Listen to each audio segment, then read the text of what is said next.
brought to you by Nova शुद्ध घी। जब जब खाए दिल खुश हो जाए, सदियों का नोवा शुद्ध देसी घी, सपना स्वस्थ भारत का। I love घी घी घी घी घी घी।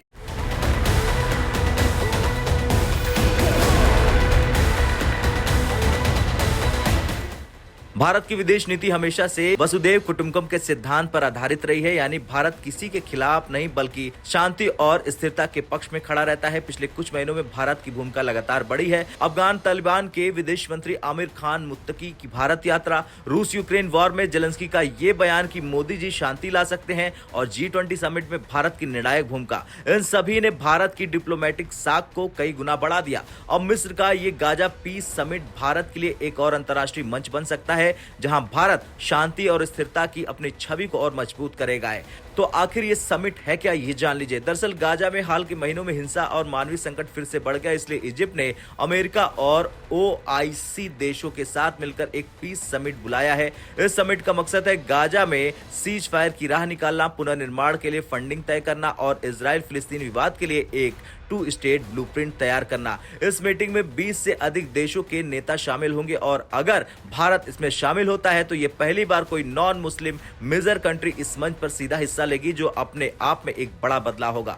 अब बात करते हैं, अगर पीएम मोदी इस समिट में जाते हैं तो भारत क्या रोल निभा सकता है। पहला रोल यह होगा कि भारत के पास इजराइल और फिलिस्तीन दोनों से मजबूत रिश्ते हैं। भारत इजराइल का टेक्नोलॉजी पार्टनर है और फिलिस्तीन का डेवलपमेंट पार्टनर भी, इसलिए भारत दोनों पक्षों को ट्रस्टेड फ्रेंड की तरह टेबल पर ला सकता है। दूसरा है मिडिल ईस्ट। भारत के लिए सिर्फ जियोपॉलिटिक्स नहीं बल्कि एनर्जी सिक्योरिटी का भी सवाल है। भारत का लगभग 60% से अधिक तेल इन्हीं देशों से इंपोर्ट होता है और ऐसे में यहां अस्थिरता बढ़ी तो भारतीय अर्थव्यवस्था पर असर पड़ेगा, इसलिए भारत के हित में है कि वहां शांति बनी रहे। तीसरा है भारत के लगभग 90 लाख प्रवासी नागरिक मिडिल ईस्ट में काम करते हैं। गाजा और इजराइल में बढ़ती हिंसा से उनकी सुरक्षा भी एक चिंता का विषय है।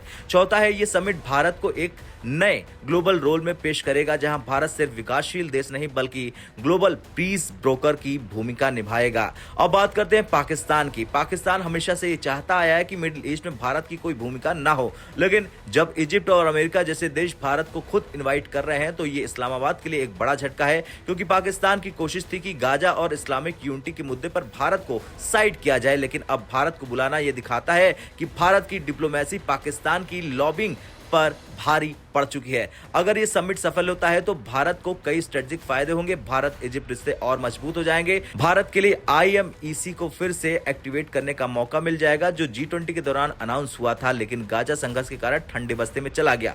भारत को I2U2 जैसे अलायंस एक नया डिप्लोमेटिक मोमेंटम मिल जाएगा और सबसे बड़ी बात, अगर मोदी इस समिट में शांति की पहल करते हैं 2025 की ग्लोबल डिप्लोमेटिक हिस्ट्री का टर्निंग पॉइंट बन सकता है। अब देखना ये दिलचस्प होगा, क्या प्रधानमंत्री मोदी मिस्र जाएंगे और दुनिया को पीस मैसेज देंगे या फिर भारत बैकडोर डिप्लोमेसी के जरिए इस मिशन को सपोर्ट करेगा। आपका क्या कुछ कहना है? क्या भारत को इस शांति सम्मेलन में शामिल होना चाहिए? हाँ या ना में कमेंट कर जरूर बताएं।